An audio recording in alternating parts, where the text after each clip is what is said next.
What's up everyone, it's Blue here at Blue Bears Games, and for this week's videos, I will be unboxing and then upgrading the Murders at Karlov Manor Revenant Recon Commander precon.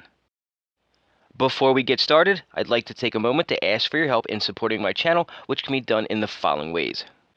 Subscribing to the channel, sharing any of my content on your socials, watching some of my many other videos, purchasing super thanks, purchasing channel memberships, purchasing decks that you may have seen on this channel directly from me on the Blue Bears Games Facebook page, and/or visiting our sponsor at arcane-fortress.com and using discount code BLUEBEAR at checkout if you decide to purchase any of their amazing gaming supplies from them. Anything that you do will help support my channel immensely, and I thank you for it. Now that that is out of the way, let's get to today's video.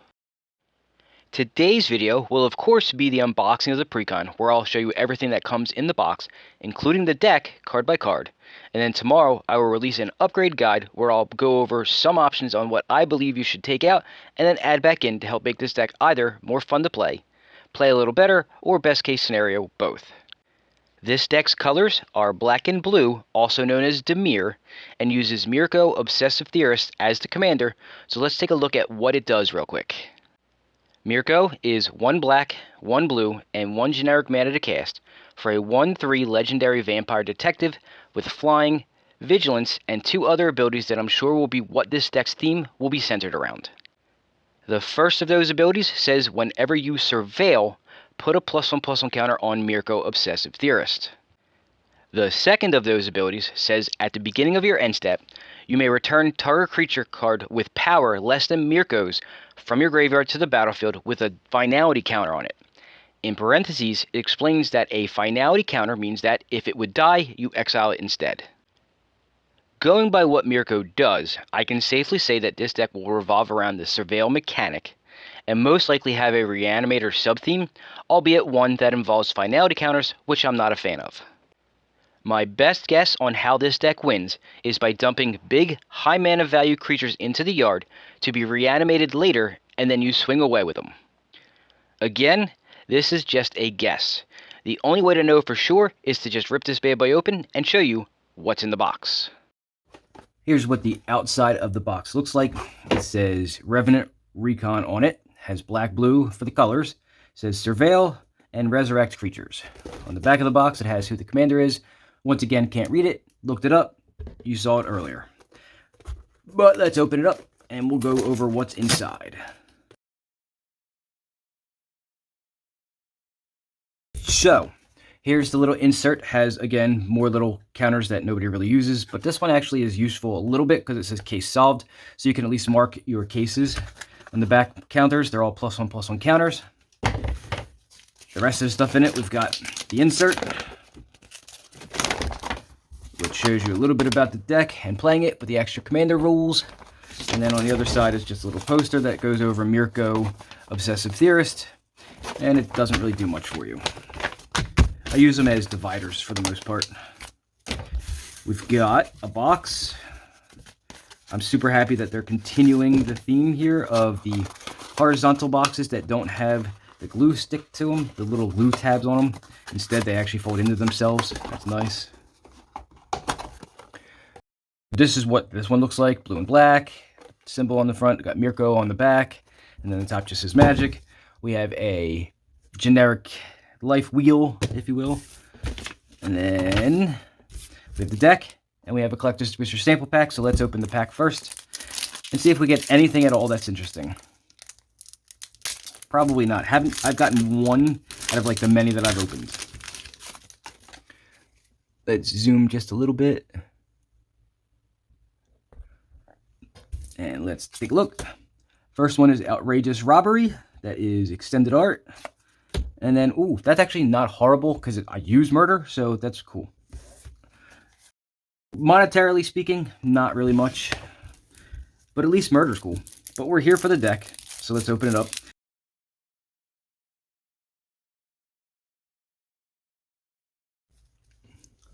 Split the deck in half. So we already know what Mirko does. I already went over that. This is a thick version. As you can see, it's a little bit thicker than a regular card, harder to bend. And then here's the actual legal version that you can use for your deck.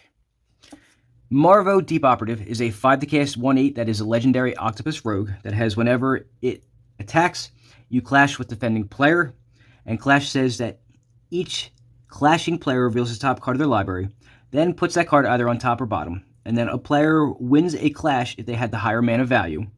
That's how clash works. It's a very old ability. It's from way back. And then it has another ability that says whenever you win a clash, draw a card, and then you may cast a spell from your hand with a mana value 8 or less without paying its mana cost. As far as the rest of the deck goes, we start off with a card called Case of the Shifting Visage. 3 to cast enchantment Case that says at the beginning of your upkeep you surveil 1. Then to solve it, there are 15 or more cards in your graveyard, which isn't that hard in a lot of decks that do surveil. And then if it's solved, whenever you cast a non-legendary creature spell, you copy that spell. And then it says here in parentheses that the copy becomes tokens if it's like a permanent. Next up is Copy Catchers. 2 to cast 2/1 Fairy with Flying. Whenever you surveil, you may pay 1 blue and 1 generic. And if you do, you create a token that's a copy of Copy Catchers. Final Word Phantom is a 3 to cast 1/4 with Flash. Flying, and then during each opponent's end step, you may cast spells as though they had flash. Watcher of Hours. This is a 6 to cast 6/6 with Flying. Ward 3. Whenever you remove a time counter from Watcher of Hours while it is exiled, you surveil 1. And then a suspend cost of 1 blue and 1 of any. So you suspend it, you exile it from your hand. It's exiled face down with 6 time counters on it, and then of course you know how time counters work by now, or you should. If you don't, just ask in the comments. Next card is called Charmed Serenade. It is a 6 to cast sorcery that says surveil 3, then return a creature card from your graveyard to the battlefield with a finality counter on it, and then exile Charmed Serenade with 3 time counters on it. It has a suspend ability of 3 for 3. Eye of Duskmantle is a 7 to cast 3/8 with Flying and Lifelink, and it says you may play lands and cast spells from among cards in your graveyard if you've surveilled this turn. And then it says if you've cast a spell this way, you pay life equal to its mana value rather than paying its mana cost. Foreboding Steamboat is a 5 to cast 5/7 vehicle that says when it enters the battlefield, each player chooses 2 non-token, non-vehicle creatures that they control. Exile them until Foreboding Steamboat leaves the battlefield, and then whenever it attacks, you put a card exiled with it into its owner's graveyard, and if you do, you investigate. Cruise for 2 as well. Unshakable Tail is a 3 to cast 3/2. It says whenever it enters the battlefield, and at the beginning of your upkeep, you surveil 1. And then whenever 1 or more creature cards are put into your graveyard from your library, you investigate. And then another ability that says you can pay 2 and sacrifice a clue to return Unshakable Tail from your graveyard to your hand.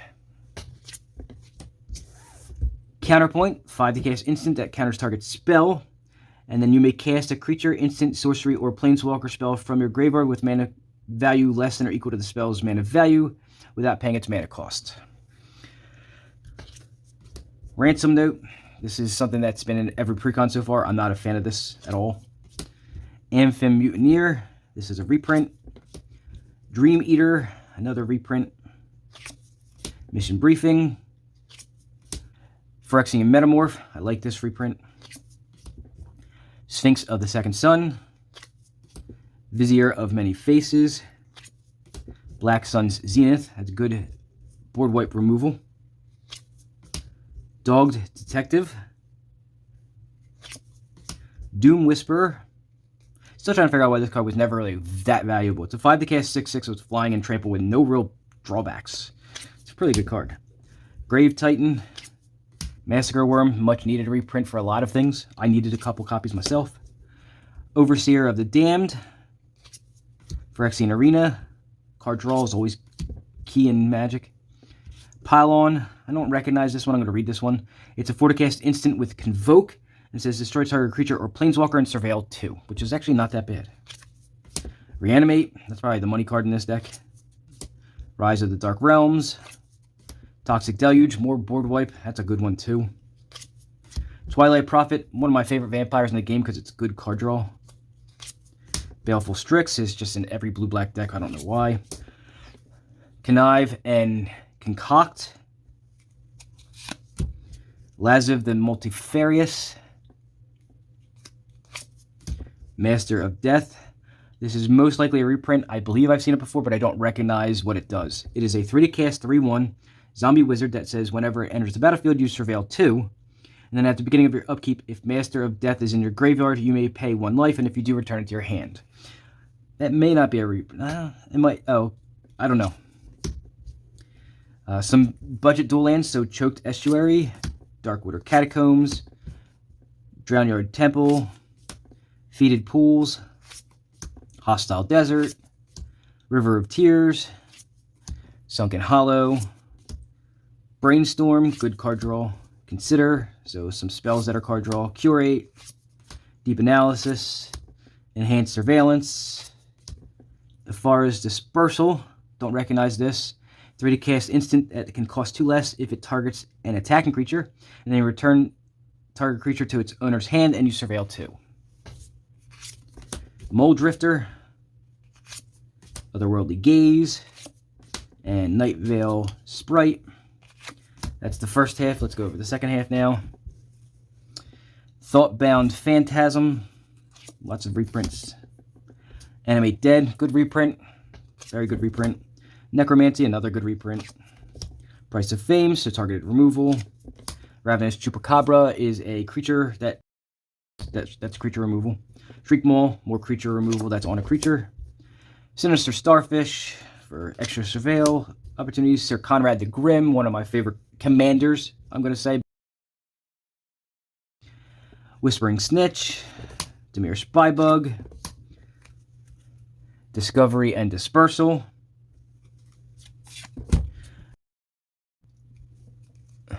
Disinformation Campaign, Notion Rain, lots of the original surveil stuff.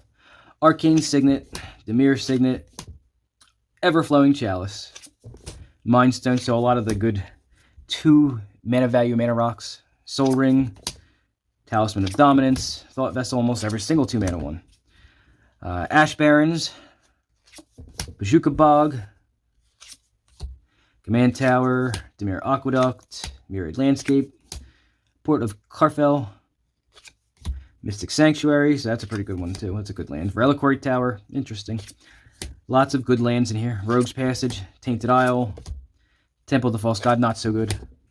Takasha's Dig Site, and then I believe that this would just be the regular basics. So islands, swamps, and then we're going to get to the tokens here. Let's see what tokens they gave us. Zombies. Lots of zombies.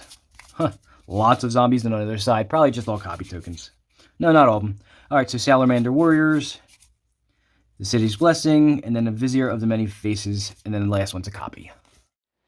And that, my fellow spellslingers, is what comes in the Murders at Karlov Manor Revenant Recon Commander Precon. Yes, sir, this deck does in fact revolve around the surveil mechanic, and had a pretty heavy Reanimator sub-theme, as I had guessed before ripping it open. What I didn't expect was an additional sub-theme of creature copying. I'm guessing the thought process for this is when you reanimate some of those really high mana cost creatures, these will copy them at a much cheaper mana cost, giving you access to more copies of your big daddies for a fraction of the cost. It's not a horrible thought process, and I can see how all 3 of these themes mesh together quite well.